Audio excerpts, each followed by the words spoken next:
How have you been, Jessica? I've been good. I've been good. Yeah. Well, thank you so much for joining me today on our first podcast. I am so happy that you were willing to be here with me. So, hi everybody. The purpose for today's podcast is to help educate our community on how to create success at JJC. We look and see how parents could help, or caregivers help new students coming into the campus and maybe learning more about the different types of resources that JJC has to offer. Thank you. And I know we talked about having me today because we wanted to talk a little bit about our supportive services here at JJC.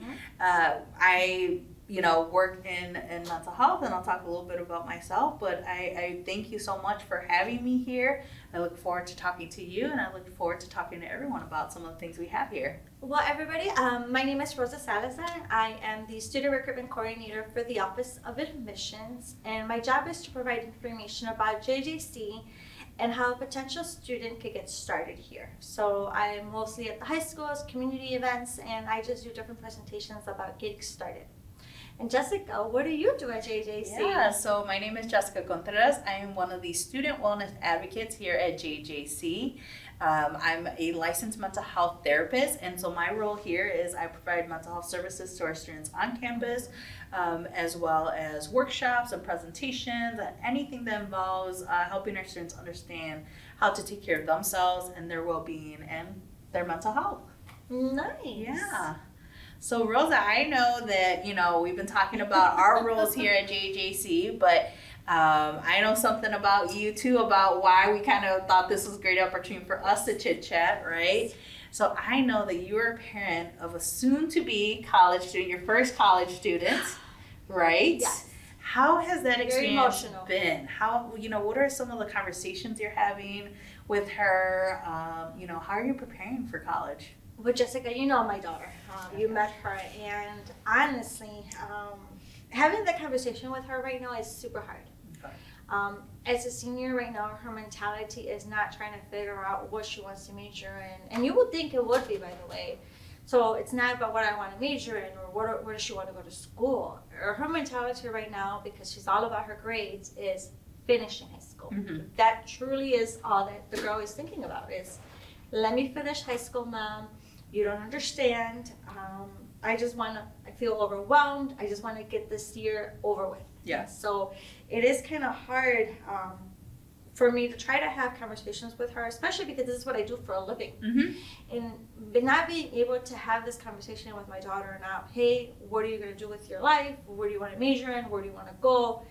It's kind of rough. And so, Jessica, I know that for sure you are seeing some students who are also struggling and trying to figure out what major or what they want to do.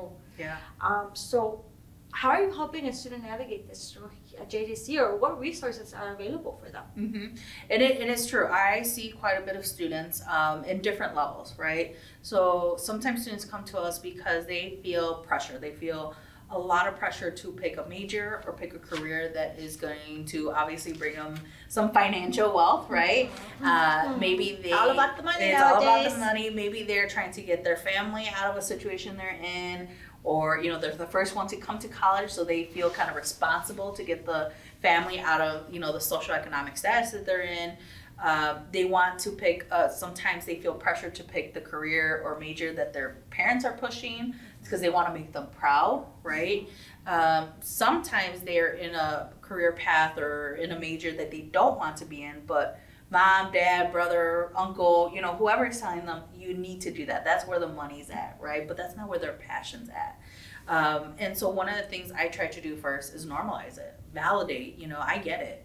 I navigated college on my own. I switched my career, my major very suddenly, and I wouldn't say out the blue, but I had to make a switch because I had to determine, do I want to be in this field for the money, or is it really going to bring me joy in the long run? That right? makes sense. And so I kind of sit down with students, and what I try to do first is have a conversation with them about, I ask them about their childhood. What are things that you like? What did you enjoy? Oh, interesting. Yeah, what did you play with? And that's where we start hearing some conversations like, I know a student wants to tell me like, oh, I love Play-Doh because I could shape it and change it, and I really just liked coming up with new ideas and mixing the colors. And so, okay, so we got something to work with, right?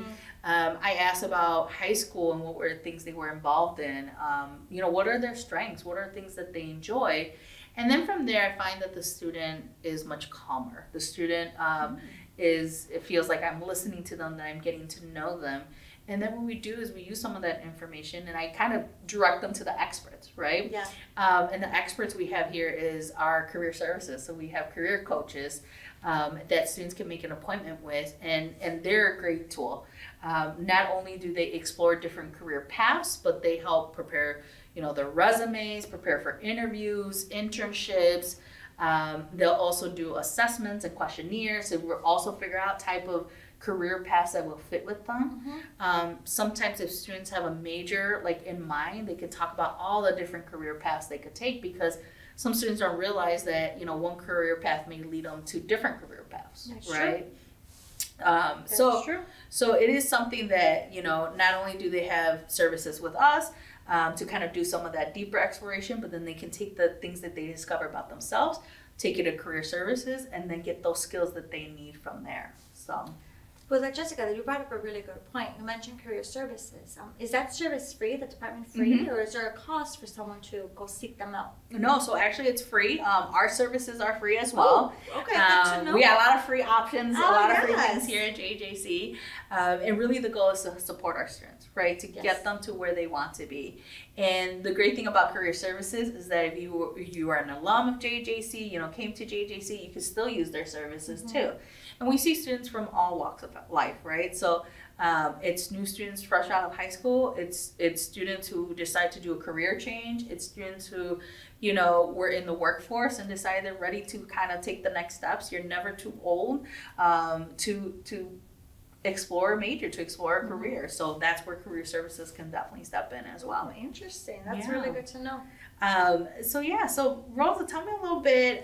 You mentioned your daughter just trying to get out of high school, right? I can't wait for it to be over. How I imagine that's bringing a lot of feelings for her. Like, is she excited? Is she stressed? Like, what are you seeing with her? Well, Jessica, like I mentioned before, I see her very overwhelmed. I see her very emotional at times, and I worry because she has a tendency to kind of shut down on me. And I am that overbearing mother. I'm like, how was school? How was this? And I ask millions of questions before she even was able to answer the first question. And sometimes I feel that maybe I am overbearing, which probably my overbearing makes her overwhelmed. And she always says, you don't understand, leave me alone. She'll shut the door. Then, of course, I am the crazy mom that will open the door and just say, talk to me, But I also sometimes feel that I need to understand and feel that maybe she doesn't want to talk to me. And as much as it hurts me, I need to figure out that it's going to be okay as long as she talks to someone. So, yes, I'm worried about her, but Jessica, that leads on to my next point. As a mom or as me as your friend, what advice do you give me to try to help her? And what services that JJC has that maybe she could seek to help her, so instead of shutting down, she could express how she feels? Yeah. So the great thing about our office is we're completely confidential. So I get to hear all the nitty gritty about how students feel about their parents and everyone else. So you're gonna tell me I'm not going to tell you directly, but I will say, one of the things that I hear from students is their challenge to talk to their parents, right? Or their caregivers, or whoever they need to talk to. Maybe it's a partner, maybe it's a friend, it's someone in their relationship they're in. And a lot of it stems from fear. There's a fear of, what are they going to say? Are they going to get upset? Are they going to judge me? For your daughter, it may be fear of even having that conversation, because she knows that you have some insight into the college world, right? She may be fearful of what's going through her mind, out of fear that you may lecture her, that you may yell at her, that you may get upset with her, right? And so the great thing is, like I said, so I am part of our student mental health and wellness program, free services, completely confidential. And what I mean by confidential is that it doesn't tie into any of their student record. We keep that in our department. I know students ask, like, does this tie to my transcripts, or will someone know that I'm here? Not necessarily. You know, unless you want us to share that information with someone, you have to give us written permission to do that. And as long as we feel like you're safe and that you're not harming yourself or harming someone else, anything they share with us stays in our office. And really, we try to work with them to determine, you know, what next steps they can take. So if it's fear about talking with a parent, we first obviously create the space to understand why they're fearful. And then we talk about steps of maybe identifying why it's important to have that conversation. And then once they know, and oftentimes they say, I want my parent to know, or I want to have that conversation with them. Then we talk about how do we take those steps? How can we set up that, facilitate that, whether they can facilitate in their home, or if that's something they would want us to do. But once again, if they give us permission to be involved in that process. So well, good to know that my daughter has someone, if she wishes, again, I could provide the resource and let her know that there is somebody out there that she could seek out to help them. But of course, it would have to come from her. Well, and I think the big thing as a parent is that you're willing. You know, sometimes our students feel like our parents or their parents, you know, mental health maybe is not something important in whether it's in their family or in their culture. And so we see students that this is their first time that they're seeking out mental health support. So just the fact that you're kind of talking about it, you're breaking that stigma, you're saying, hey, you know what, if you don't want to talk to me, then I know that there's someone on campus you can talk to. And you could call me and say, hey, Jessica, I want to know what she said. I can't tell you that. I can't even confirm or deny that she's with us. Like, it is completely sacred for them for a reason. Friends, Jessica. I know, but you know, it's our way to keep them safe. It's their way to have that, just that safe space to have great conversation. At least we know that, like I said, we are not to tell them what's right or wrong, but to support them and help them figure out what steps they want to take. And the great thing about us being at JJC is that if it's an issue with school, or an issue going on relating to JJC, we're aware of all the resources and can get them connected. If it's something else, we're connected with many resources in the community. And if it's just issues with like within the household or relationships or friendships, sometimes we're just a great space to get things off your chest, so that you can figure out what you want to do with it. Yes. And you've allowed me to get things off my chest. Yes. So thank you for that. So, you know, talking a little bit about school, you know, you're kind of the expert more in this area, as far as services that new students may need or returning students may need. Some of the things I hear a lot of students stress about in my office is money. Like, how am I going to pay for school? Yes. What next steps I could take? You know, sometimes they get through that initial first semester, and they had so many people, guidance counselors, you know, other people walking through it, and then come second semester, they're like, I don't know what I should do next, or I don't know how to like pay the next semester. So what insight can you share with me to help students know how they can navigate that? Well, what I've told my daughter and what I've been trying to help her with is there's two different types of aids available that, well, there's many, but a couple of aids that come in mind is financial aid. Every year when they're senior year, starting in October, the FAFSA application becomes available, and it's a government-funded program to determine if the family has any financial circumstances on how they could assist their student to go to college. Because it's a government-funded program, the government does ask for information that sometimes parents don't feel comfortable sharing, income tax information of the gross income for the family, mom and dad or caregiver, guardian, the student, if the student worked, and how many live in the household, how many are going to college. And from there, the government bases what they entered in the application if there's a need. And sometimes, for example, depending on the income, the government says, sorry, you know, you are a great medium household and we don't see that you have any financial circumstances why we should give you money to help you pay for your education. So I always tell students to not let that discourage them, because there's scholarships. There's a lot of money out there. They just have to do the work. And the thing, I guess, and just the same as I've been telling my daughter, I'm like, have you done it? Have you done this? Have you done that? And there's only so much we could do as mom and dad to try to educate and help our students if they're not willing to do it themselves. So I just tell them about the options that are available, and then I'm just like, okay, go. And I know that in your department, because you're seeing many students, yeah. Are you also like, what are you helping them with? Are you giving them any information, any explanation about either FAFSA scholarships or maybe loans? Yeah. You know what, you bring up a good point, and it's funny you say, like, okay, you got to do it, like, go ahead and do it, right? And I think that's one of the main things I kind of work with students is, like I said, I'm not the expert in that area, so I often will direct them to financial aid or to enrollment or things like that to figure out, what steps they need to take. But what I find is sometimes students, because they've never done this before, or they have a parent that maybe did it for them and, they didn't take those initial steps. I was a first generation student that was just kind of figuring it out on my own. I try to sit down and take some time to do things with them, right? So mental health is beyond just talking about our feelings and our thoughts, but it's also developing those skills. So what I do is, the great thing is our scholarship application is just a kind of one-stop shop real quickly, right? So I kind of sit down, I bring up the application, and then I may fill out the first couple lines, and then I hand the keyboard over to them. And so I let them kind of take the lead while being sometimes I just sit there and just respond or kind of read what's on the application. But then they start getting in the groove, and we start knocking it out, and next thing you know, they finish the application. And I praised them. I was like, look, it's done. It was easy. You were able to work through it.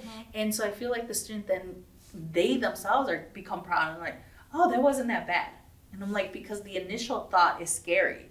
If you've never done it before, you can feel very anxious. You can feel overwhelmed. You kind of avoid it because you don't want to be uncomfortable in case you run a question you don't understand, right? But having someone next to you, you feel more at ease because you feel like, okay, I don't have to do this by myself. Yes. Once they fill out the initial application, obviously it lets them know what other scholarships they could qualify if they need to write, an essay or anything from there. But then when we make a plan, right? So we get through the initial application. Now these are the next steps you need to take. And I feel like they're just much more confident because they have a plan. They know what next steps to take. And then from there, then we start talking about those other scholarships, right? In the community, there's so many companies that offer scholarships. A lot of private ones out there. Yeah, and I tell students, think about what you have to offer. Oftentimes, there's a scholarship for that too. Like, what did you do in high school? What did you do growing up? Were you in Boy Scouts, Girl Scouts, whatever the case may be? Let's find a scholarship dedicated to that. First generation students. I always tell students, our first gen, that there are so many scholarships for that. We have programs here at JJC that support our first generation students. And so together, I think that's the biggest thing, is helping them navigate those first initial steps, because it just may feel overwhelming. They've never been in that position before, or like I said, mom and dad have done it for them. And so now that it's on them, they may not know what to do next. That's interesting. Yeah. Now, Jessica, let me ask you this. Do you know how much it cost is? I don't know what the cost is. I will say I have a little bit of regret. So I went to a very expensive private school, not to brag, but it put me in some serious student debt. I'm still paying it off, right? Rosa, when it comes to paying for school, and you can probably give me more insight into that, what's the comparison? What is it like to come to JJC? Well, Jessica, I'm glad that you said that, you were still in debt, because I will just tell you, at JJC, we are a community college, and we are a fraction of the cost compared to any university out there, whether it's a private or a public university. And what sometimes students don't understand, or families, and you just said it right now, that you went to a very inexpensive school. Maybe it was because you wanted to get away from your parents, or maybe you wanted to enjoy college life. And what I always tell students is, like, it doesn't matter where you begin. A company is not going to say, oh, you started at a community college and you didn't go to a big 4-year, for example. It's, what do you know? What do you learn? What's your passion? What can you bring to us? Yeah. And so the good thing about JJC is that we're not that expensive. We're a fraction of the cost. So for a 2-year degree at JJC, we're an associate. We're an estimated cost of $10,000. And if you think about an associate's degree, it's a lot of the general courses that students will have to take, regardless of whatever major or program they're interested in. And we also work really well with a lot of universities for your public or private, where a student could transfer if that is their option. So they could either get the transfer degree in associates, a transfer in associate of arts or science, or get a degree and go straight to work. A lot of our programs that JJC has are employment degrees that companies are seeking our students to go straight to the workforce. But if you think about getting a 2-year degree and not even owing maybe $10,000, a little bit more. I wish I only owed $10,000. I'm not even going to ask you how much I don't want to talk about that one. That's all a different topic. But sometimes students and families don't realize that, hey, we are a very great college, where students could start and transfer. That is their choice, and get their bachelor's degree. And in the long run, it's going to save them a lot of money. Yeah. Truly a lot of money. I really, looking at my own experience, and like I said, I navigated on my own, and maybe that was, I just wasn't aware, I don't even know if I really had the education, or if someone came out and kind of shared that information with me. But now being at JJC, I really wish I would have taken a different path. I wish I would have explored my community college. I think it would have saved me a lot of money. And I definitely agree with you. I think I went to this private institution for this college life that I experienced to kind of get away from home. And being here at JJC, it's still very similar. We have a great time here. I just came from a great event that we were putting on the bridge, for Stress Relief Day. And so a lot of activities that I remember from my undergrad, I see them here at JJC, or sometimes even more, and right? And you're still enjoying college. And right? I feel like I'm still enjoying college being here, right? And I'm not even a student. So, but thank you so much for that. That's good insight for me. Well, Jessica, thank you so much for joining me today in our first podcast. Yeah, I know this is something we are still trying to figure out, right? Yes. We still need to figure out probably a title for it and so much more work. But this was a preview. We wanted to give a taste of what could come and see, this is for our community. This is for our parents, our students. And so if there's any questions or maybe topics our community wants to know more about, what would be the best way to get that information out? So they could either email us at admissions@jjc.edu or give us a call at our admissions line, which is 815-280-2493, or call the main number, which is the main number we're directed to all the departments, which is 815-729-9020. You could ask for Jessica, you could ask for Rosa, you could send us an email. But we appreciate the fact that you joined us today. And Jessica, thank you so much for being willing to be my participant. Yeah. Thank you for having me. I always love talking about the stuff here at JJC. I just like talking about myself. So thank you, everybody, and we hope you have a great day. Thank you so much.